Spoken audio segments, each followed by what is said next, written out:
Hello, MakerDAO community. Thank you for joining another Collateral onboarding call, number 47. I'm Retro from the Sustainable Ecosystem Scaling Core Unit, and today I'm joined by BlockTower Capital to discuss the recently submitted MIP6 application for a $150 million debt ceiling to fund super senior assets backed by secured by short duration real world loans and credit receivables.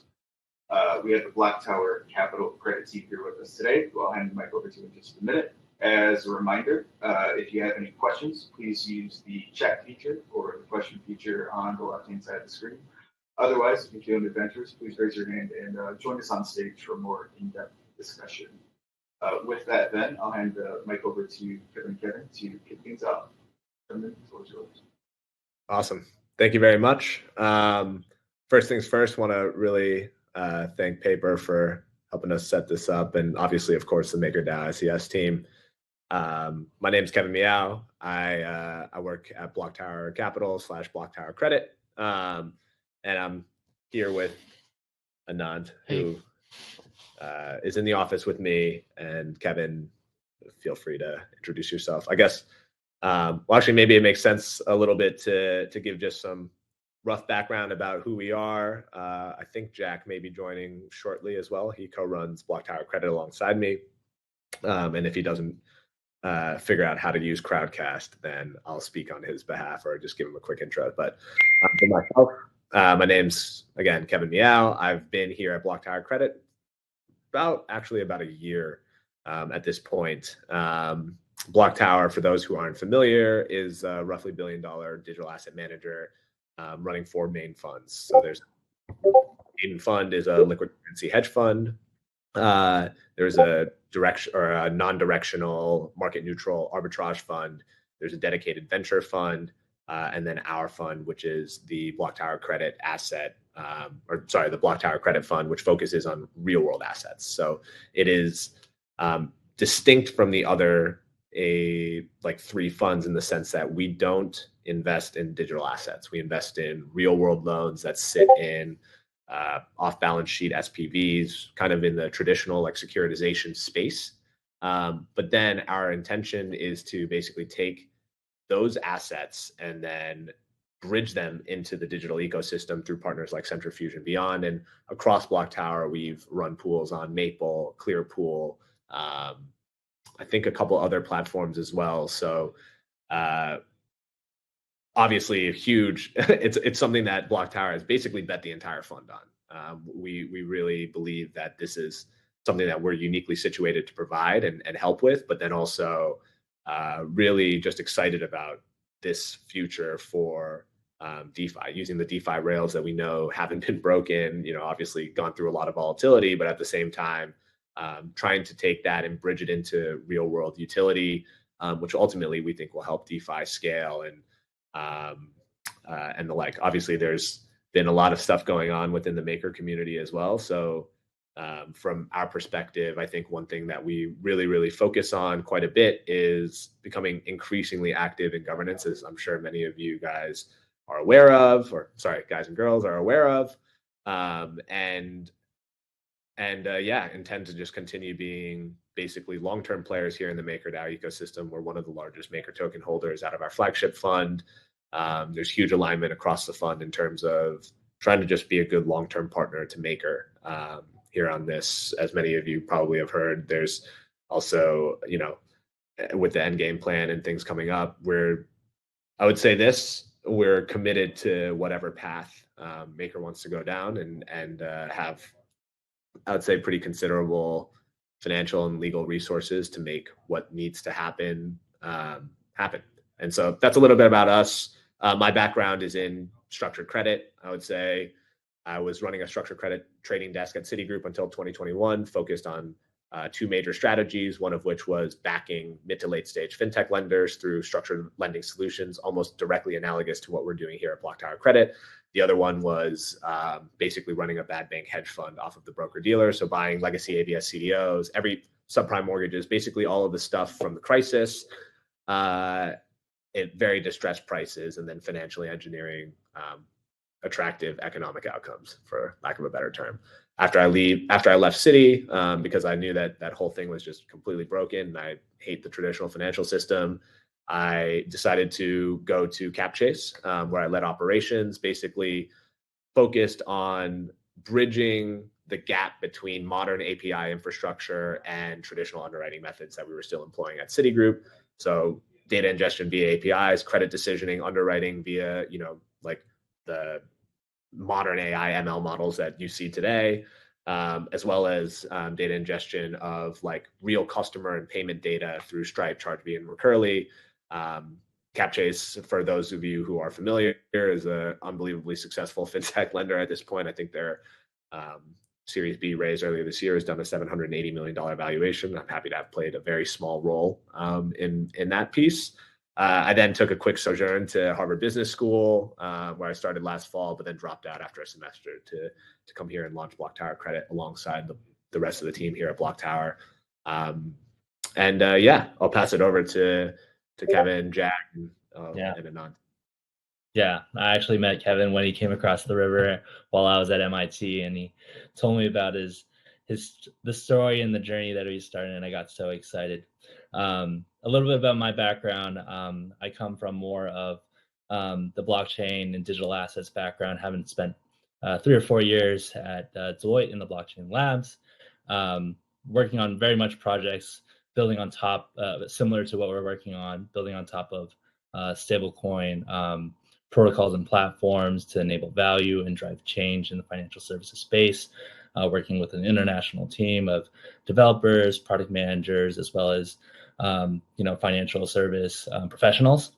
So I come here to bring that expertise to the team from the BlockTower Credit side, to truly engage with the Maker community and drive this forward, partnering with Centrifuge as well.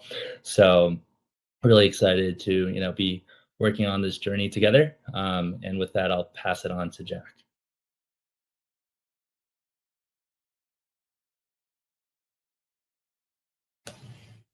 Hi, thanks for joining, everyone. So I'm Jack Carlisle, Director of Credit at BlockTower here. I joined in early April, so I'm coming around to my 5th month here. And I spent the 6 years prior to BlockTower at a $13 billion hedge fund in Stamford, Connecticut called Hildene Capital. I primarily focused on the ABS side there, but I really touched kind of all products in the structured credit world. So think ABS and primary and secondary, CLOs, legacy CDOs, agency CMBS, as well as setting up forward flow agreements with earlier stage fintech originators, purchasing to ultimately securitize. So it was in my seat at Hildene that about 5 years ago at this point, Kevin and I first met. Kevin worked at an adjacent desk in Citi, and we got along really well. So when Kevin started going down this path and joined BlockTower, we connected, and it made a lot of sense. I was really excited to hop on and be a part of this journey. Yeah. Hey, I'm Anant. I'm probably the latest entry to join BlockTower, maybe just a month ago now. I was at the University of Chicago where I did math and CS, and then I spent a year with a $5 billion hedge fund focusing on non-agency resi and ABS. ABS was focused on aviation ABS and subprime auto, and I also did a lot of whole loan and fixed to flip origination and purchasing. Awesome, man. Thank you. So with that kind of overview, I think one thing should be pretty clear, hopefully, is that we are structured credit professionals. We really, for me, I've been going down the rabbit hole for what feels like actually about a decade now, but never really considered this as a full-on career until I saw what Centrifuge was doing, and knowing what BlockTower Credit was doing. And then seeing the integrations between Centrifuge and Maker, it was truly for me kind of this like eye-opening experience of there's something clearly real here, and it's not something that's happening in the future. It's happening literally right now, and I need to get involved. And there was, I think, a lot of opportunity to heighten the degree of professionalism and the like in the space, and in particular with Maker's real world asset efforts, which were, I think really, really strongly like developed, but I think there are some players in the ecosystem who look at it as a piggy bank, and we look at it as much more of a long-term, ecosystem bet, as as illustrated by the fact that we're significantly large token holders in the Maker project. So with that, happy to jump into some of the kind of like specifics around this. Also, I would be remiss to mention BlockTower has I want to say we're about 31 people at this point with significant technical, operational, legal resources across the fund and the other 3 funds. And so while there's 4 of us here that work specifically on BlockTower Credit full time, we're supported by a really incredible team here and would love to get them on the calls at some point going forward. And if anyone has any questions or wants to get in touch with anyone in the BlockTower ecosystem or the portfolio of companies that we partner with, feel free to reach out anytime. I'm pretty sure I've dropped our emails directly on the forum a couple times, but our distro is credit@blocktower.com. So with that, I'll hop into the call. Kev, if you don't mind dropping us through this. Oh, that'd be Retro driving the slides. If you want to go slide. Yep. Sorry. Cool. All right. Well, because we're a SEC registered hedge fund, we are focused on disclaiming and legal compliance, which I think is probably pretty important at this point in Maker's journey, and something that we've thought deeply about for the last 6-7-ish months as we worked with the real world finance teams to, and as well as Christian Peterson, to basically get something that everyone is really comfortable with in terms of operational, technical, and legal aspects. And so this is, just for informational purposes only, shouldn't be considered investment advice, and the like. So yeah, Kev, you want to? Yeah.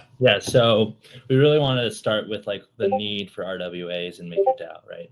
I think we won't harp on this because this has been covered on many calls and many forums and in the Maker forums and posts. But we're really looking at scaling DAI issuance, and we really recognize the opportunity associated with the securitization market to really introduce the next step function of DAI issuance via MakerDAO.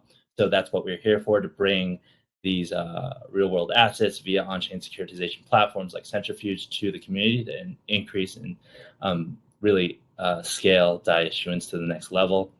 We also recognize a significant basis of the collateral today backing DAI, namely USDC, is a potential issue that we want to address, and the community is aligned on addressing and reducing exposure and getting to more high yielding and more purposeful and impactful assets, looking at green energy, looking at productive assets, both through debt facilities, loans, etc. And finally, we started on this journey because we also recognize that there's a really strong and diverse and also aligned community towards growing RWA on Maker. We recognize the 6 green lights in the last year that have occurred that are RWA associated, as well as strong delegates and community leaders in this space that, again, stress the importance and impact of RWAs for MakerDAO. So with that backdrop, going to the next slide, this is where we come in. And I can't cover who we are in BlockTower Credit as well as Kevin has previously, but again, we are an institutional investment firm. We are structured credit professionals. Well, Kevin, Jack, and Anant I'm coming more from the blockchain DeFi space to help support that. But again, the primary team is professionals focused on underwriting, structuring, and managing risks on behalf of Maker. And we have a purview, Kevin, if you want to chime in on like the opportunity set that we're looking at and how we as BlockTower Credit uniquely bring that to Maker. If there's any piece you want to chime in there, feel free. Yeah, I mean, I think maybe some of this starts to get covered in some of the next few slides. So feel free to roll up, Retro. Yeah, so that's who we are. We've introduced ourselves and what BlockTower Credit is about. Moving more to the meat of the proposal. So we're proposing to be an arranger.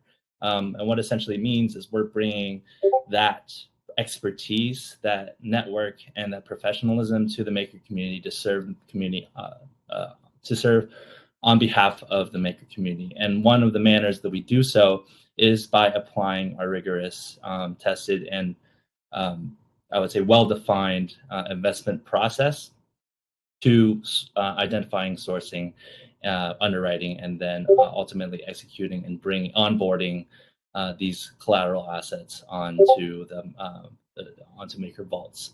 I'll let Kevin cover like the various details, or I know there's a lot of word-heavy slides, but at a high level, maybe Kevin or Jack, if you want to speak a little bit to our investment process to cover that.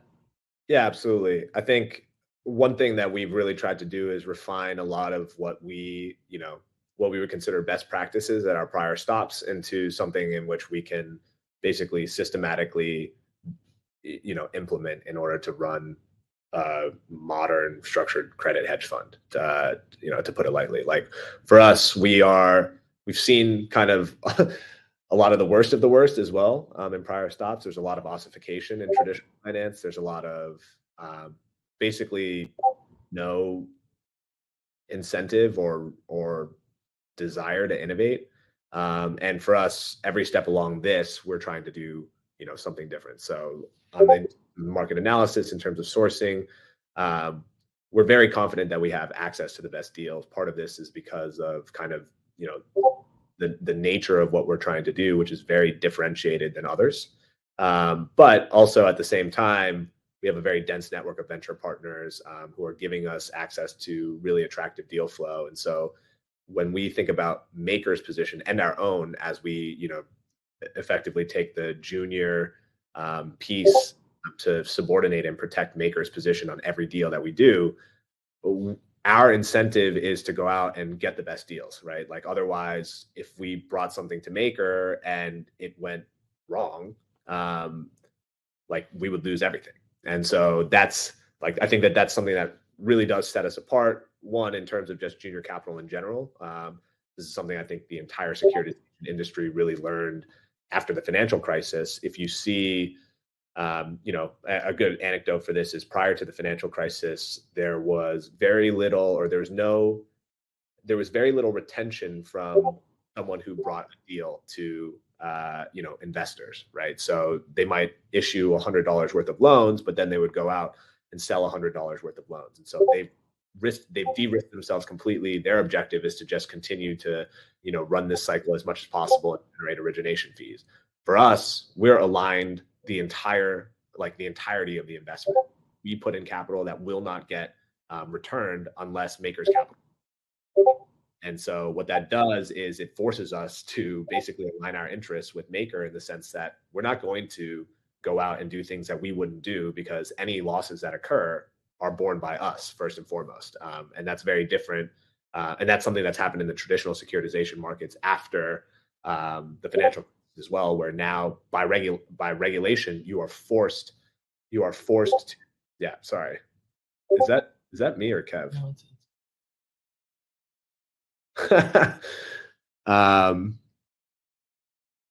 That's that degen sound right there. I don't know why it's doing that. no, it's the other Kev. It's Kev Chen. Oh. Okay, awesome. Sorry about that. I wasn't sure if I just like systematically went and like exited every app that I could, and I thought I'd fix that. So thank you. Thank you for bringing that up. But yeah, so I mean, I think this is something that we just know is best practice. I mean, it just also just makes sense from a first principles incentives basis. Like you need to have counterparties that are coming in and putting skin in the game. Otherwise, their incentive is completely misaligned.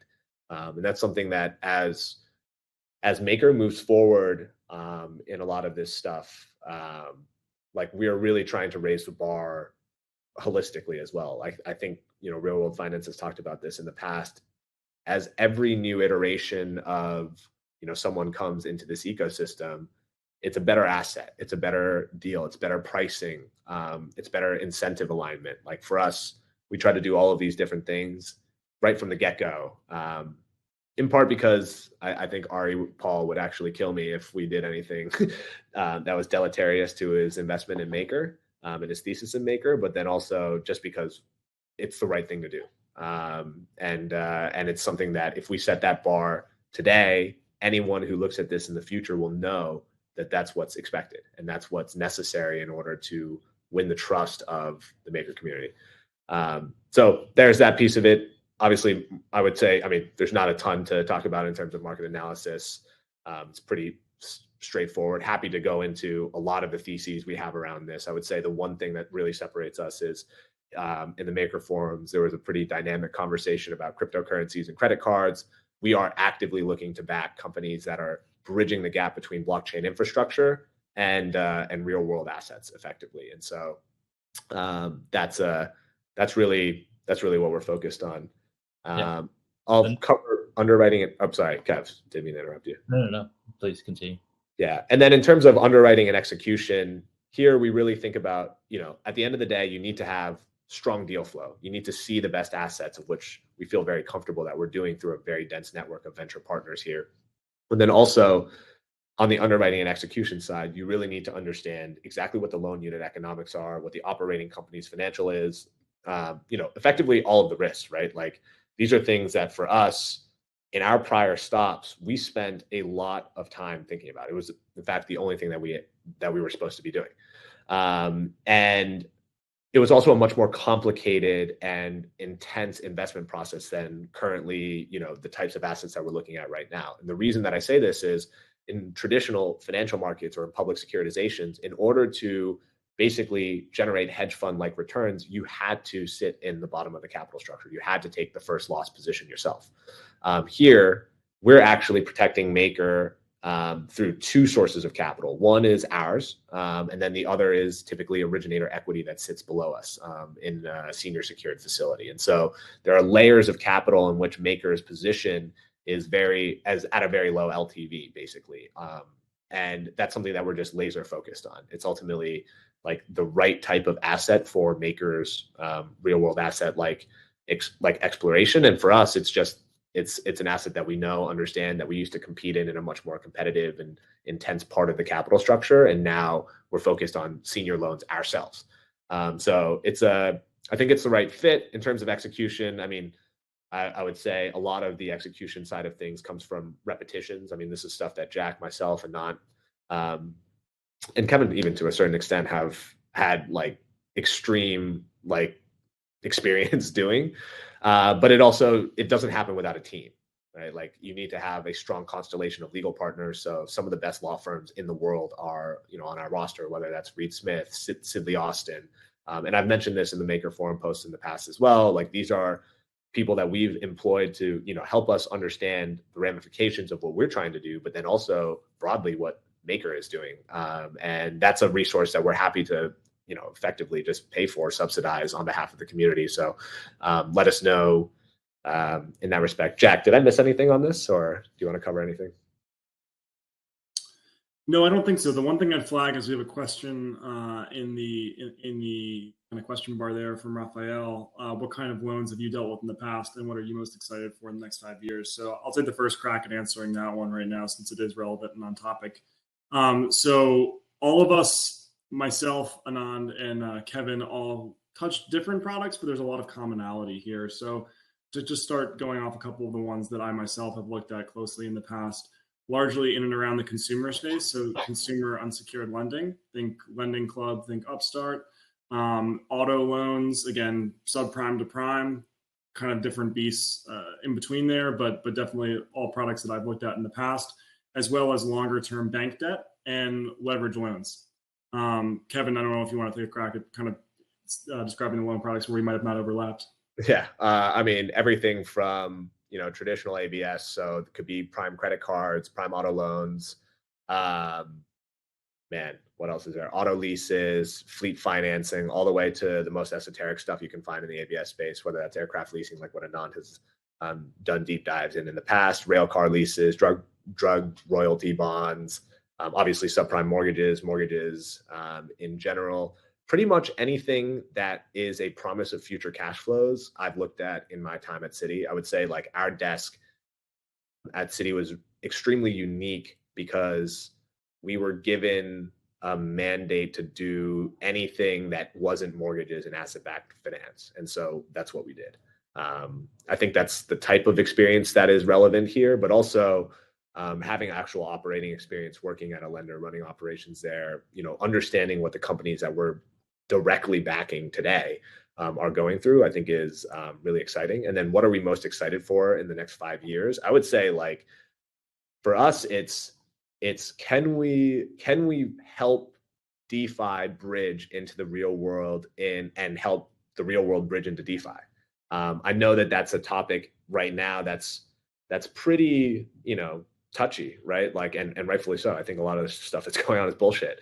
Oh, sorry, I don't know if I'm allowed to swear on this thing, but like, it will happen at some point, and in that future, I think that there's a pretty, like, there's going to be ways to work together in really, like, additive ways for both sides of the community. And I always viewed this technology as something in which, like, it's going to actually help us in the real world. Like, I posted a blog post that we co-authored on Not Boring, I guess like a week and a half ago now. And so anyone who wants to, like, talk about why we feel so strongly about this, or wants to know a little bit about why we feel so strongly about this, I'd urge you to read that, because it's a pretty in-depth conversation around securitizations and why we absolutely just think, like, this is a real use case and it can have actual tangible, like, very tangible positive benefits for the world, in terms of efficiency, in terms of fairness. A lot of the things that DeFi is about, I think we can bring it by actually replicating, the core things that are necessary that helped the real world, traditional financial system scale to where it is today. We can basically redo all of that from the ground up.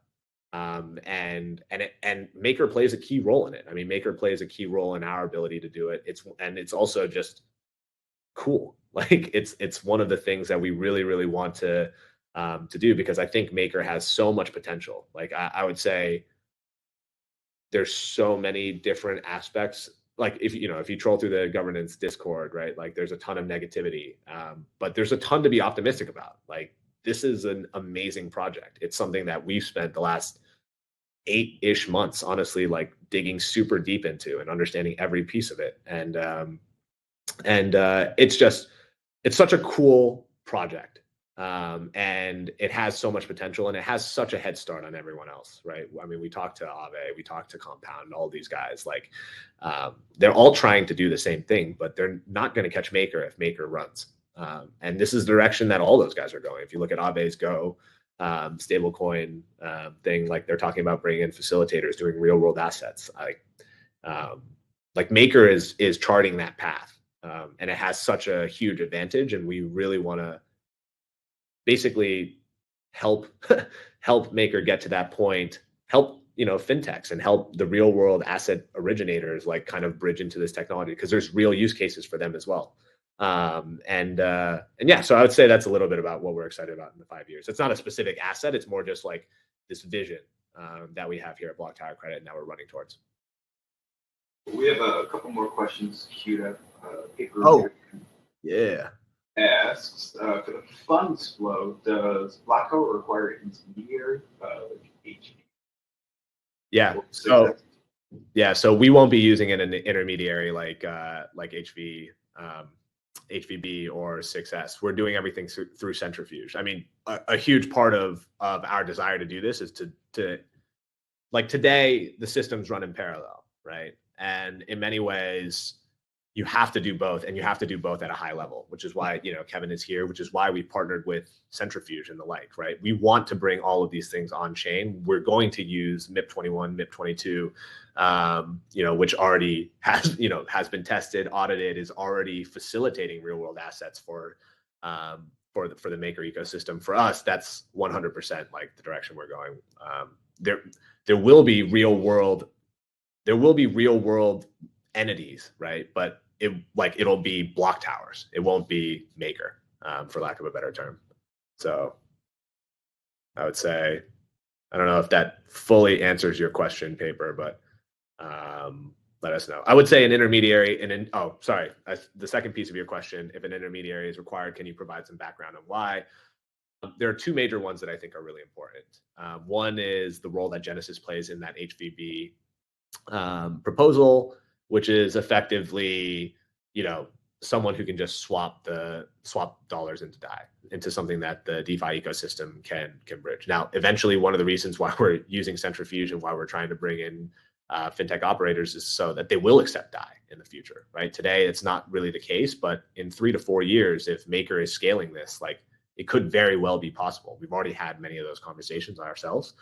And then the second piece is an indenture trust, which is something that Christian Peterson and Eli have worked, a ton on. From our perspective, for those of you who aren't familiar with what an indenture trust does, it basically looks out for the interests of the note holders. So in the event that there's some sort of misallocation of funds, or there's a situation in which the assets on one side, which typically aren't actively managed, but in the event that they are, if that puts the asset manager on one side or the assets on one side at odds with the best interests of the note holders on the other, the trustee is there to intermediate. So we follow the same structure. I mean, this is par for the course in terms of traditional securitizations, and something that we're excited to see, because the reality is Maker's position for us, this super senior piece, Maker, everything, once it's in stables, it's effectuated through code. There's no legal entity for Maker. There's no it's all done the same way that it's already done. But getting that dollar into stables is critical, right? Otherwise, Maker isn't doing it. And so we built and designed the system to basically do it through the Genesis of the world, which, there's a little bit of a hiccup, but we were on the call yesterday with HVB and Greg and Real World Asset Company and a few of the core Maker teams. And that's been done away with. And I would say for us, we don't have any problem with putting in a third party entity, because we are a hedge fund, right? They're not facing a Cayman entity that is the beneficial owner is, whoever it is, right? They're facing BlockTower, but then when that money is swapped, it's Maker's position is paid back through code. And eventually, when all of this is done in stables and hopefully in DAI, it'll just be automatic. You don't even need that piece of it. But we're effectively trying to run a merge ourselves, right? That's what Maker is doing with real world assets. That's what we're doing from the real world side going into DeFi. There's two parallel systems right now. We found a way to connect, I would say, honestly, even 85% of it. There's some of the stuff that, hasn't been really figured out, but we've figured out ways to get there. And over the next 3 to 4 years, I expect us to merge this to a completely on-chain economy. That's what our fund is oriented around. I mean, that's what drives us. And we think Maker plays a huge role in that. And if Maker does, this is not a small win. I mean, it might win DeFi. Everyone else is so far behind. Yeah, as a follow-up to that, Frank has a question regarding the finance structure that you just described. So a couple parts. He asks, can you expand a bit more in regards to your proposed fixed stability fee and your thinking behind the proposed 4%? It might be the highest he's ever seen personally. And also, he'd like to hear why it's important that the stability fee is fixed. Variable. Yeah. Kevin might be better equipped to answer some of this stuff, but I would say this. I mean, one, I think we just wanted, in terms of the stability fee itself, we wanted to come in and do something attractive, and also raise the bar. I mean, that's really what it comes down to. We wanted to get to a point in which it was clear that what we're trying to do is not, I don't know. It's not a grift, right? It's no, we're coming in. This is a very reasonable, and honestly, much higher, stability fee, as mentioned, than anybody has offered to date. And that's what Maker deserves. And Maker is our customer, right? So I think that's kind of how we view it. The other piece when it comes to fixed versus floating, I mean, for us, a lot of the assets that we're financing are fixed. Right. And so part of it is an asset liability mismatch on the investment side, of which, I don't know, like we're like, as I mentioned in some of the posts, we're certainly open to changing this in the future. But I genuinely think from the conversations we've had with the Maker team, it actually would just take. It's a lot simpler to do this. You need oracles. You need some sort of like SOFR oracle or LIBOR oracle. I mean, not LIBOR anymore, but like SOFR oracle to the real world. And like that introduces a whole host of problems that I think we can figure out over time. But at this exact juncture, we're just starting this merge, right? At least starting it in a like institutional and professional way. And yeah, that's kind of how I would answer that question. If it's not sufficient, Frank, please feel free to say something in the chat. And yeah, I will just add to that. I think like from the range of stability fees perspective, we took a lot of guidance and lessons from existing Tin Lake pools where we've like seen stability fees range from like 3.5 to 6. So like to our point, we're working towards like lowering the cost of capital for the originators that we work with. And from Kevin's point, the 4% was a reasonable starting point to the conversations of our like Maker integration. Should we continue with questions, or are there? We can move on to the presentation. Okay, we can go to the next slide. I think the next slide is really covering a big piece of what Kevin had already spoke to on the prior slide. But the one thing that I would want to stress here is truly that junior capital piece, right? One thing that differentiates us is we're coming here and we're taking the junior tranche and ensuring that the principal preservation of the Maker is protected. And we do that both by putting up capital, but also aligning our interests in the way we structure our deals with the originators and having aligned interests there. Again, we don't succeed unless Maker succeeds, so we're highly aligned in making sure that the decisions, the deals that we structure and make are aligned in that manner. And then finally, we take an active approach towards portfolio management. Kevin has experience from Cap Chase, Jack and Anant. We're all focused on making sure that not only the financial risks are addressed, but also the operational executional risks are addressed by baking in a high degree of automation as well as a high degree of intelligence monitoring, so that we are constantly ahead of the deals or the performance or the assets that we bring on board. Nothing much else, unless Kevin, you have.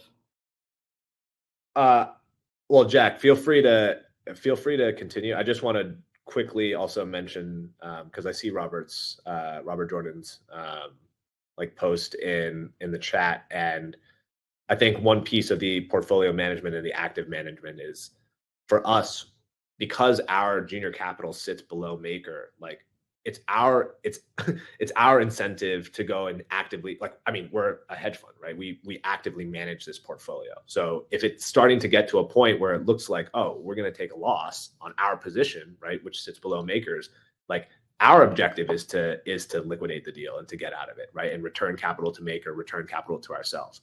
And I think that's a very different situation than most of the proposals so far, where they don't have that incentive, right? If you look at someone else who's just selling loans to Maker, and they're taking a fee on an ongoing basis, their objective is to leave it in there as long as possible, right? They don't care what happens. They didn't put any skin in the game. For us, we have to focus on it. Our LPs demand it, right? We are focused on principal preservation. We run a credit fund. So that's one piece that I think is important. And at the same time, right, as an arranger with this type of flexibility, as long as our interests are aligned, right, we're going out and servicing other customers, right, other originators that we're backing, other pools of diversified and short duration assets that we're looking for. And so a lot of the stuff that has been happening, Maker has dealt with a lot of inbounds, basically from other people coming to Maker looking for dollars, looking for DAI, basically. For us, we're the ones who are exporting like make or die into other assets, right? We're going out and actively sourcing, like finding, structuring the best deals that we can, where we're perfecting the lien in the UCC1 or UCC3, right? Structuring protections, financial covenants on the operating company, like doing all of the deep underwriting and structuring and execution work that was mentioned on a prior slide. And we're doing that on behalf of Maker, right? And ourselves as well. I mean, obviously, like, so I think that that's something that's different in that it will be a lot lighter touch for the Maker community, where you're just not deep, like, you know, there will be a ton of transparency. I mean, that's another bar that we really want to like increase, to say the least. That's why we're doing a lot of this stuff on chain, or everything on chain. But the other piece of it is just like, we are professionals who are going out and finding good assets, not sitting there waiting in the forums, waiting for other assets to come to Maker, many of which are negatively selected. Yeah, I would just make one additional point there. When you think about how much has to go wrong on the downside when you provide junior capital, right?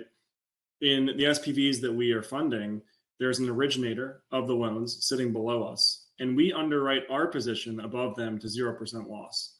So we believe with strong conviction that our portion will not take a loss. Now, our portion is then translated over to Maker, and Maker takes a senior position on that. So if you think about in our current structure, how much has to go wrong, well beyond our base case or even our stress assumptions, it creates a profile that really does cushion Maker to the downside. And we think that's honestly the way it needs to be. Cool. And I see Acrasia. I'm sorry if I pronounced that incorrectly.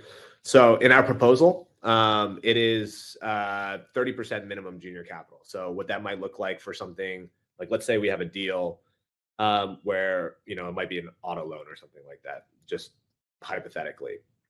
And you come in and we would do the top 70% of something like that. Then basically what we're saying is, from the top 70% there, we are cutting that and we're taking the bottom 30% of that. So on the whole loan, it would be like 0 to 30% is the originator. That would be the subordination on their behalf. From our perspective, we then take the 30 to 51, basically, and then Maker takes the 51 to 100. So like, if there was a $100,000 car, Maker has a $49,000 loan on it, which is, you know, contrast that to a traditional auto loan security.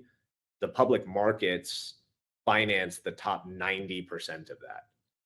So it's like, our position is already significantly more, I would say, conservative than the public markets. And then Maker's position obviously is significantly more conservative than that. And then what is the yield on the junior tranches? I mean, it depends on a lot of different things. Like, we have to deal with cash drag on our position. Depends on what the underlying assets are yielding themselves. Oftentimes we're looking at deals that are anywhere from 8 to 10%. And over time, like, the objective is to lower the cost of capital to innovative, like, credit, like, products that are bridging the gap between DeFi and the real world, like some of the cryptocurrency credit card guys. I would say what we're targeting is something like, in the hedge fund, like, I would say like 15-ish%, something like that, which is what our investors expect. And ultimately, I think is fairly reasonable compared to, you know, what most funds are looking for. But that's how I would kind of like frame that, I guess. And to put it in context, I think the average hedge fund probably looks for 15 to 20% returns in this space, but do so by basically taking a lot more risk in the junior parts of the capital structure, whereas we are actively focused on not doing that. We're actively focused on senior secured facilities. If that doesn't answer your question directly, though, please let me know, and happy to go from there. Yeah. And I think we can move on to the next slide as well, because we talked a little bit about the SPVs, you know, not having an intermediary working with centrifuge. And I also see Robert's comment on the kind of utilization of mid 21 and 22. So, you know, we agree. So essentially the slide is supposed to be read from right to left, which is a little counterintuitive, but that's my apologies. Essentially what we're looking at a high level, right, is applying our expertise, our investment process and investment focus to go into the market and find and source these deals, right? And ultimately, they're a set of asset originators that are fintech, generally fintech in nature, but also can range from anywhere from again, green energy to auto and other types of markets and securities. But bringing those to the maker community via an indentured trust structure that has been studied and worked through via centrifuge. So the indentured trust essentially acts on behalf of the maker community to ensure that the flow of funds is the flow of funds that the SPV that has been pledged to the indentured trust is going through the centrifuge platform, right? So there's essentially both paying and collections accounts that ensures that that fund flow, and then through centrifuge, Tin Lake, which then takes the various pools of assets and accounts for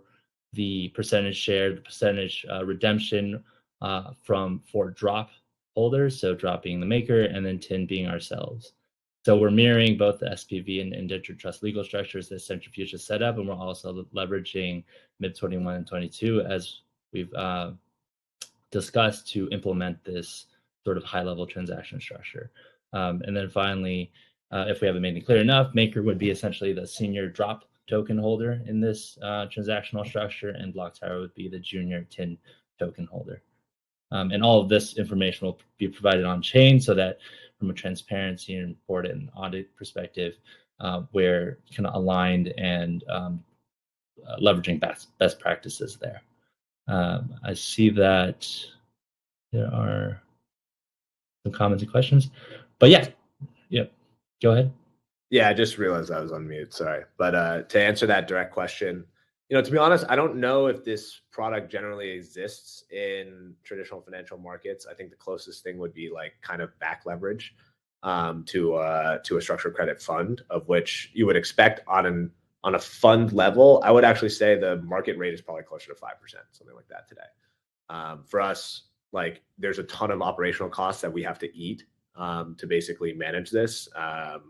And so that's why we've asked for 4%, which we believe is super fair compared to the rest of it. But in the interest of transparency, I think the market level for something like this is 5%. Now, where I would say this is different is if you do back leverage in the traditional financial markets, you're actually subject to a lot of operational risk at a portfolio level, or an execution risk at a portfolio level, which is different than what we're doing. Like we are bringing in and structuring individual asset level deals to Maker, and Maker is funding the super senior piece of each of these individual like SPVs and asset levels. That's different than backing hedge fund like Fortress or something like that across their entire portfolio, where one loss from one part of their portfolio could actually seriously impact you. That's isolated in our case because they're individual deals.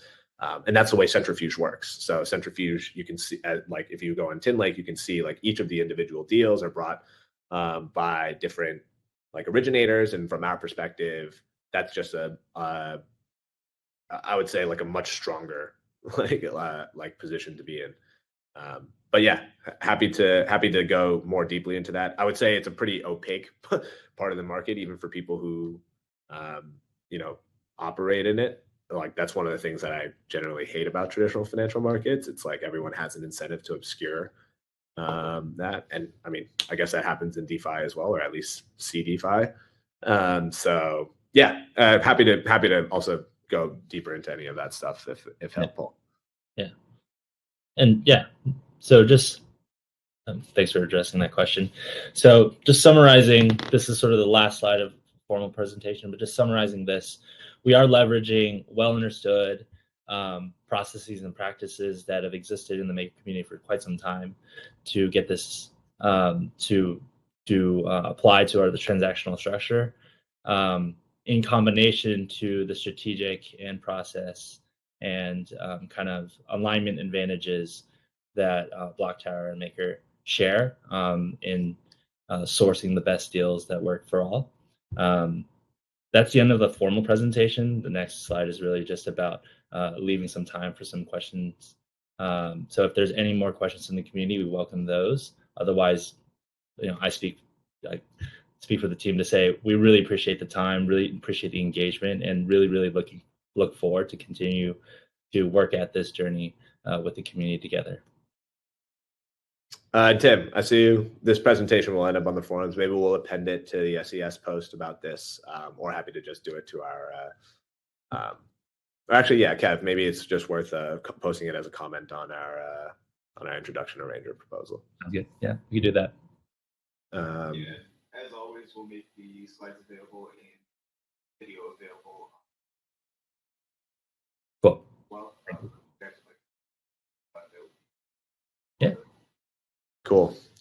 And yeah, I mean, one thing I would just say head on is also like, there's a ton of concerns around the regulatory aspect of things.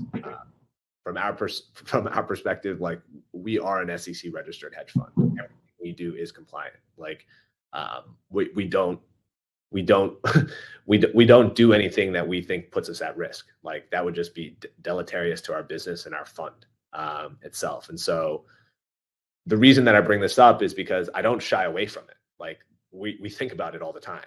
We wouldn't be doing this if we hadn't done the work to really basically understand how can this happen in a way that the regulators that we speak directly to. I mean, Chris Giancarlo is like on our board of advisors here at Crypto Dad. Like, we talked to him about this. We've talked to, like, we wouldn't be doing this if we thought that it was putting anyone at risk, including ourselves. I mean, ultimately, like, we have to answer to our investors if we do something crazy, because we're locking up junior capital in these deals.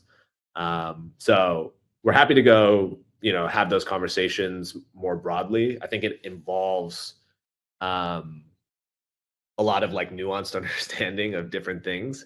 But we're happy, like, I mean, part of the role that we want to like really focus on here is just like education about a lot of this stuff. So if there are ever any questions, like, feel free to hit us up on the forums, feel free to, shoot us emails. We're happy to have more of these calls. Like, it doesn't have to be a one-time thing. Like, we're happy to do these regularly. I think it's something that actually Renee has mentioned to us, and Jack in particular, was just like, for the first time in some of the like real world asset posts, like, we've come in with thoughts around like, this is how we price it. This is how we think about it. And I think that that's something that we just want to continue to do. Like, we're being pretty, I would say, super candid and transparent on our side of things. And it's just like the way that we operate. And so happy to have those conversations, in depth at any time. So yeah, just wanted to end with that because it's obviously top of mind for us as well. Great. Well, gentlemen, thank you so much for your presentation. We'll leave the floor open for any last-minute questions. While those are trickling in, I would like to call out that green light poll for your MIP6 application is currently live. It looks like we have 2 out of the 15 delegates with over 1,000 NPR delegated to them have voted yet, with about 12 days remaining.